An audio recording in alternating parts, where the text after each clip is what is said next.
Hi guys, hello YouTube, it's Kelly here. Today on this vlog, we're gonna talk about my books. So if you didn't know anything about me, hello, my name's Kelly. I live in Florida and I'm in my early 30s. Anyways, I love the 30s so far. They've been absolutely wonderful.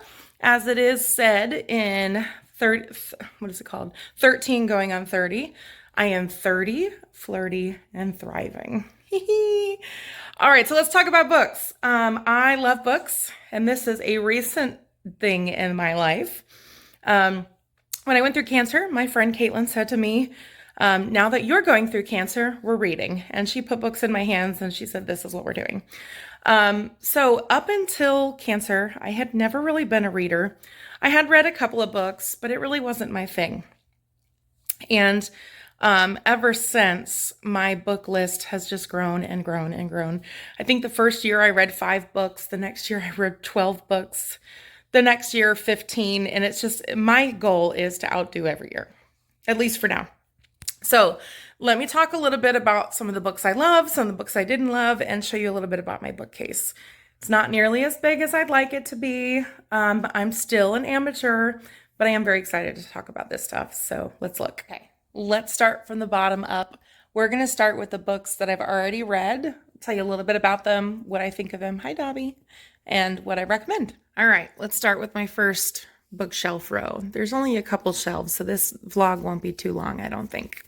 Believe it or not, I have never read the Harry Potter seasons or series until last year. I know, call me crazy. But part of the reason is I wasn't really a reader. The only time I read as a child was because I had to, for accelerated reader, for points, for grades. That's the only reason I read. So Harry Potter series 1 through 7, it's pretty self-explanatory. Hi, Dobby. Where are you going? Don't you dare. No, sir. No, sir. You do not jump on my bookshelf. No. Dobby! Ooh, buddy, you're going to be in trouble. Get your butt down. Come on, off. Come on, out of my bookshelf. No, I even got that on video, butthead.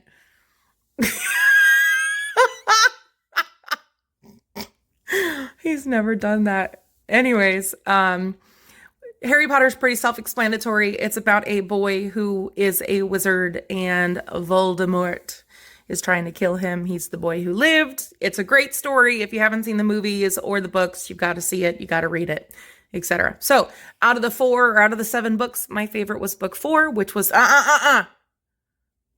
which was also my favorite movie. All right, on to the Bridgerton books. If you have not watched this series on Netflix, it is a great series. It is a little smutty. It's a little risque.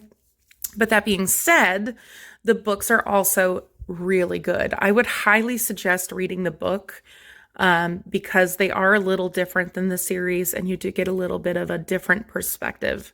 That being said, it starts with Daphne's story, then Anthony, Benedict, Colin, Eloise, Francesca, and Hyacinth. Now, I have not read Gregory's, but he is on my to-be-read shelf up above. So, like I said, these are a little bit different than the series, but they are also really wonderful books. At first, my favorite was Romancing Mr. Bridgerton, which was Colin's story. Then it became Eloise's story, To Sir Philip with Love, and then it became Hyacinth's story. They just keep getting better as I read them. And I don't know, I kept thinking nothing could top Eloise, but then I said nothing can top Hyacinth's. So read them, they're amazing. They are romance with a little bit of smut. All right, next up is the Selection series, which is a young adult series, and I have probably read this series 4 times. No joke. The reason I've read that series as often as I have is because I love the story and there's no movie of it. So since there's no movie, I can't go watch it. I have to read the books again. So highly suggest the Selection series, especially if you have a young adult female or a young adult in your house. It's a great series. It's basically like The Bachelor, but with a prince and princesses. So they are not actually princesses. They are people from throughout the community with different cases, which is kind of like a class system, kind of like a district from like districts from, what are they called? Hunger Games or the, whatchamacallit, sections or sanctions from Divergent, stuff like that. So, speaking of Divergent, I have a box of books somewhere in this house, probably in my attic, that I cannot find, and it's driving me nuts because I have a whole bunch of books that I've read and books that I want to read. Some of those books are Divergent series, which was great. I love the Divergent series, although I didn't finish the last book because I kind of hated the last book. The Hunger Games series is in there. I love the Hunger Games series. It's one of my all-time favorites. I like that. Hunger Games was my Harry Potter, specifically because I did not read Harry Potter when I was a young adult. And there's a couple other books in there as well. Songbird of Snakes, stuff like that. That one I had to borrow from a friend because I can't find my books. Anyways, I digress. On to the next shelf. Shelf to be read number 2. The first thing that sticks out to you is ACOTAR, A Court of Thorns and Roses, which I have read this series twice. I loved it so much that I read it twice. So ACOTAR, A Court of Thorns and Roses it's a fantasy series, and it does get smuttier as you continue through the books. Specifically A Court of Silver Flames, it will make you blush. It is that smutty, but it's about fairies and fae, and they live immortal lives, and they've got some pretty ridiculous creatures, scary creatures. Although it's not a scary book, there is some really, really cool elements of that story. Sarah J. Maas has a brilliant mind, and if you have not read anything of hers, you have got to read something. That being said, I just started the Throne of Glass series. I started with Assassin's Blade. I've already finished Assassin's Blade. I finished it in about a week because I am a slow reader. And unfortunately, I gave Assassin's Blade a 4 out of 5. Now, perhaps the reason I gave it a 4 out of 5 was because I probably should have read it in the order that Sarah J. Maas had listed as the official order, where this is book number 3. However, I wanted to read it in chronological order, so I read it first. To be fair, now that I have read Assassin's Blade, I have picked up Throne of Glass, and in one day, I've been halfway through the book. Throne of Glass has been amazing. I love Throne of Glass so far. It's absolutely phenomenal, and I cannot wait to see what happens. I'm only halfway through, and I'm absolutely enthralled. So I'm very excited to see the rest of that. Next up, we got 2 textbooks that I read for my ASL classes. Then I've got Ready Player 2. Also in my box of books somewhere, I have Ready Player 1, which I actually really like this series, Ready Player 1 and Ready Player 2. Part of the reason I read it was because I liked the first movie. Ready Player 2 is very interesting. I do like some sci-fi. This was a great series. It definitely has some 80s references and things like that. You might really love this series if you like video games and sci-fi. Basically, this is a adult or virtual reality game where you become a part of this world called the Oasis, and it's absolutely amazing. Next up is Fat Chance Charlie Vega, which is a young adult book. It is a standalone, and this book is phenomenal, especially for young readers, and specifically young plus size young women. As a plus size woman myself and being plus size in high school, I wish there was a book like this when I was going through high school, because there were no characters in my high school stories that were plus size. We needed more of those. Next up is Kingdom Keepers. I read book 1 and 2. I will clarify, I hated them. Thought I would love them. I'm a huge Disney fan, but I hated these books. The only reason I read number 2 is because I bought the whole series. So I'm going to force myself to read it. Next up is Hello Single, and Hello series from Kelsey Haas. So first up was Hello Single Dad, which was amazing. It's about a girl who she has a breakup. She finds this really hot single dad. He's kind of a silver fox.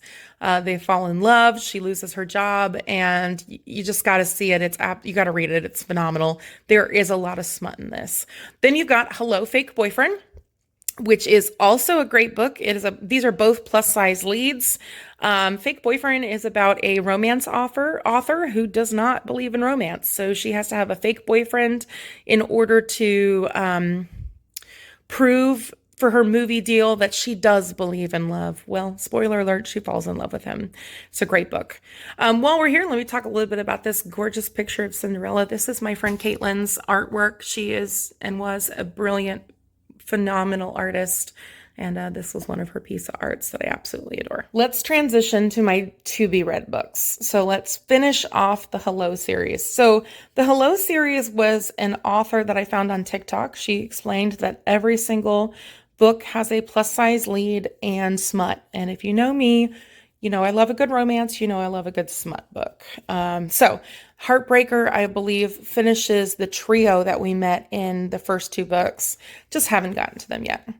Then I've got Tangled Up in You, which I'm excited to read because it reminds me of Caitlin. She loved Tangled. I have Wicked, which of course I am absolutely in love with. So that's one I'm going to be reading this year for sure. Sarah J. Maas, Crown of Midnight, which I believe is the next book after Throne of Glass, which I should finish by the end of today or tomorrow.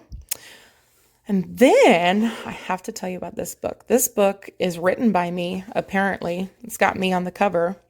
It is an AI generated book. Kid you not.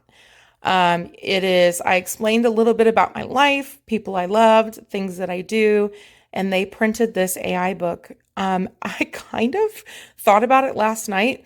I might make a vlog of me just reading the entire book because when I read snippets of it, it was so ridiculously funny and so ridiculously accurate that part of me just wants to videotape the whole book. It is so hilarious. Now, unfortunately, I don't think this book would be considered on Goodreads. I don't know. There is a little skew, so maybe it is. We'll find out. But this one I definitely plan on reading this year as well. Next up is a book, Anastasia, from Sophie Lark. This was more of, I love the story of Anastasia, and this one just kind of caught my eye. So this is a massive book and a massive undertaking, and I'm pretty sure it has some magical elements in it as well. I just haven't gotten around to reading it yet. Also, we've got this beautiful little gift from my work to me when I left my position. Absolutely love it. We're going to move it out of the way for now. And then I also have my little dachshund. You'll see very quickly I love dachshunds. My best friend Nikki got this for me. The little outfits change based on the season. So right now it's Let It Snow. Okay, next up is the Uglies book. I bought this because I wanted to read it before I saw the Netflix series. If you haven't seen the commercial for it, it looks really good. It looks like a little bit of Divergent. It's very Scott Westerfield. So it's very... I think it's futuristic and it looks very exciting. Hidden Beneath the Embers. This book actually was written by my neighbor's daughter. So I actually got it from her little book box. It's even signed. Ha ha ha. I heard it's very dark, but it's also very sexy. So love a good smut book. You know me. So I got that one as well. Hold on a second. Let me put this back. Give me a second. Next up, I got my last two books on this shelf. The Other Berlin Girl, which of course I've seen the movie. I absolutely loved it. Want to read it. I found it at the Cancer Center. I just haven't gotten around to reading it yet. And then we have On the Way to the Wedding, which is Gregory's book from the Bridgerton series. All right. And then my little stamp back there that has my name on it. All right. So this is another artwork from Caitlin. This is Lottie from Charlotte from Princess and the Frog. The reason I chose her is because that's who I am in real life. I am Lottie. Tell him, Big Daddy, tell him. So she is me. I am her. Next up is The Last Shelf. This, like I said, my bookshelf is kind of amateur, but we're getting there. Haven't read the Twilight series, so that is on my list. I've got Michael Todd's Damaged But Not Destroyed. I love Michael Todd. I consider myself part of Transformation Church, Transformation Nation. And this book I'm about halfway through, so it's still on my to-be read. Until I Met You, 7 Year Slip. These are both some that I really don't know the stories, but they look really good, and they have some romance kind of comedy to them, which I'm looking forward to. Kingdom Keepers, I bought the whole series, so I have to read it. I'm hoping it gets better. The first book I gave 1 star. The second book I gave 2 stars. I have never given books that low of a star. And also, being that I'm a Disney fan, you would think that I would love them. Not my favorite. Kiss of a Selkie is another one that Caitlin got me. It's just on my to-be-read list. We have The Actor's Life and Life of Pi, which are 2 books that my friend Laurel got me. Those are both 2 I need to read. The Unhoneymooners, my friend Delaney got for me. The Help because I love the movie. Just Like Heaven because I have intentions to read the Smith-Smythe Quartet, Smythe-Smith Quartet after the Bridgerton books, and then the Princess in the Spotlight, the Princess Diary books that I do intend to get to at some point as well. And then I've got my little doxy because I love doxies. One of the things I have to talk about is how everybody reads differently. Some people can read multiple words at a time. Some people just register the words. Unlike me, since I'm an actress, I actually read it like a movie, right? So when I read word for word, very slow. But as an actress who's been trained to cold read scripts, I read it like the characters, almost like I'm acting out the scene. Like I'm envisioning this as they go, and I see the whole book as a movie, which is one of the reasons I read things over and over again, so I can find that world that I've been dreaming of, right? So it's actually a very exciting thing for me because I see it so differently than everybody else. I was talking to my sister-in-law and my cousin. They're like, I don't see things like that. That's why I read so slowly. And that's another reason why I get so invested in some of these books, is because I just fall into their world and I absolutely love it. So yeah, it's very interesting. That being said, I have a lot of work to do and I have half of a book to finish today. So I think I'm going to try to post this today. I don't know if I can or not. I do not talk politics. I do not tell people where I stand, but today is Trump's inauguration, and I know some of my friends are excited and some of my friends are not. So I'm hoping today to post this for people who just need something different to watch today. You know what? If you want to watch it, great. If you don't, totally okay. Like I said, I don't take a stand on politics publicly, but I will say that for my friends that maybe have a little bit of sadness today, I hope that today you get to watch this and that you just feel a little bit more love. That being said, I love you guys. I do have a cruise coming up very, very soon in February. Today is January, so it is coming. So please watch my channel. Please watch my cruise vlogs. The more you watch, the more cruise vlogs you watch, the more you like, the more views I'm going to get. And my hope for this channel is that I become a successful cruise vlogger, make enough money that I can just keep going on cruises. So I love you guys. I hope you have a great day. Bye.